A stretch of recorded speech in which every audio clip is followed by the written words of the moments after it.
The odds of getting 32 out of 32 correct in the first round, just straight up, not against a spread, are 1 in 2.4 trillion. Johnny Detroit tweeted out a fact about the best brackets of all time has happened twice. 54 picks, 54 correct out of 67. That's happened in 2015 and 2017. People are obviously get fired up for this thing. And the brackets, the gambling, the betting, I mean, I guess technically it is betting, is a big part of this. 248-539-9797, Michigan and Michigan State. Who's the X factor for each team? If this guy gets hot, they can win it all. If this guy gets hot, they can win it all. For Michigan State, is it McQuaid? I think I'm going to say it's Kenny Goins. Okay. Because what happens when Kenny Goins is hitting his shots, you've got to cover him outside. And that opens up some room inside for some other players for cutting and stuff like that. I think that teams are already accounting that McQuaid's going to hit shots and Cassius Winston's going to hit shots. If you throw Goins in the mix, anything can happen. I think that's what Michigan State would like to happen, so that opens up stuff for Tillman underneath. It'll open up stuff for other players in like I said, in the cutting and give and goes and stuff like that. I think it'll be great. Can I give mine, Doug? Sure, go ahead. I think it's Aaron Henry. The way that kid is defended lately is unbelievable. He's been playing 30 minutes a game roughly when he isn't in foul trouble. And the fact that he has been less timid to shoot the basketball from three, and he's been taking it to the rack, I think he is very, very, very important to the game. He's got to finish. Yes. He's got to finish, which was not his strong suit on Sunday, but he was active, and I agree with you. I like how active he is. And he's very athletic, and he can do everything that the unathletic Spartans can't do. Yeah, he's coming into his own, certainly, as the season has gone on. For Michigan, I mean, I'm going back to the Charles Matthews well. There's a great text here. Doug, how can Charles Matthews be Michigan's go-to guy when Beeline took him out of the game against MSU with 17 seconds left? I don't think he's right. Physically, I hope 3 more days help.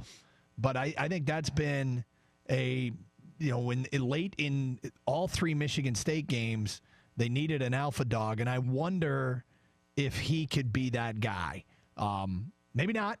Maybe not. It's a valid point, but I think the reason they took him out, when I saw him leave the game, I just thought he's still not right.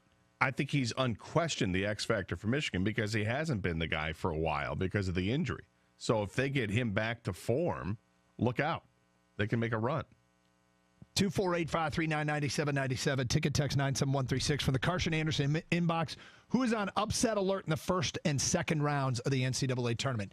Gator, we've done our upsets already on the show, but there's no reason we can't recap them, and I got to bring my bracket up here. I know that both you and I like Yale over LSU. Yale over LSU. LSU seems like it's a team poised to get upset. But I got a couple more here. Give me just a sec. Well, I've got 2 that are upsets in terms of their seeding and how far they go. I've got Yale, who's a 14 seed, getting all the way to the Sweet 16 because I have them beating Maryland in the second round and then losing to Michigan State. My other one is Oregon. I have Oregon beating Wisconsin in the opening round, then taking down Kansas State before they lose to number 1 seed Virginia. So those are the 2 upset big, I guess, underdogs that I have. I'm going to just steal Kank's thunder here. You've got Houston on upset alert. Sorry, Gator, because it's Georgia State. Well, I think one of the reasons when I pick these upsets from these smaller school teams, a lot of them they're in awe of the moment. You know, they've never been there before. They've never been to something like this before. And Ron Hunter's been there, and he's got a couple of guys on his team that have been there. And I think he'll get them ready to be ready for this moment. And Houston's a good team, by the way. I mean, I don't take them lightly at all. But if I had to, pick a team that might go past the second round, that's a double-digit seed, I get Georgia State. Because once they get past Houston, I'm not really worried about Iowa State or Ohio State. UC Irvine over Kansas State. This is the most popular. We get odds sent to us. More money has been placed on UC Irvine. More percentage of money has been placed on UC Irvine than any other team in the tournament. And why is that? Is there an injury we don't know about? Well, there's an injury. It's an injury that people do know about. Wade is the player from Kansas State. Yeah, I got to look up his first name. That's going to be out of this game. But I'll tell you this. I mean, that's 92% of the money. Now, I don't know how much money's coming in. There might be more money placed on Duke or whatever, but the highest, and this is based upon point spreads, and I think UC Irvine's only getting 5 or 6, if I recall correctly. This was as of a couple of days ago. Yeah, and This was as of yesterday, yeah. It was anywhere 4.5 to 5.5. You can see the spread. So you're talking about major money, and overwhelming money on UC Irvine as an upset team. So Kansas State should be on upset alert today. Florida versus Nevada will be the most entertaining game of the opening weekend. That's from an unnamed texter. Look, I've got Nevada in my Final Four. I think Nevada is underseeded. I think they're a bit of an unknown. I think they're well coached. They're very long. They got guys that can shoot it. Their roster is made up with major D1 transfers, and they've spent a good portion of this season ranked in the top 10, top 15, and I'm surprised they're a 7 seed. But you don't have any double-digit seeds getting to the Sweet 16? Do I have any double-digit seeds getting to the Sweet 16? I'm going to have to revisit that as I work my way through the brackets. And the answer appears to be no. I got a 7 in Nevada, as I mentioned. No, I don't have any double-digit seeds. But yours is Yale. I've got 2. I got Yale and I got Oregon. All right.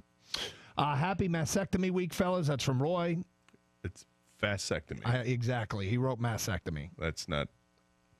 He's going to have a lot of explaining to do when he goes back to work. Seriously. Man. Jeez. This is the second greatest sporting event, second only to the Stanley Cup tournament. I watch every game I can. That's from an unnamed texter. Agree when it comes to hot offense over great defense. Middle Tennessee shot 70% from the floor when they beat MSU. No, the air conditioning unit cold again. Poor Doug. Yeah, well, I mean, I'm not going to be. If I were going to fake sickness, it wouldn't have been last week. It would have been this week.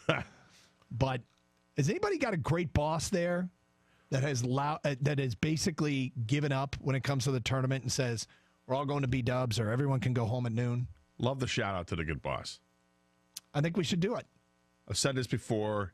It was, I think, 1996 for the NCAA Tournament. My boss, our program director at the time, took myself and my buddy, who was working at the station as well, both of us were producers at the time, took us out to lunch. We went out for like an hour and a half to go watch some games. Gotta love it.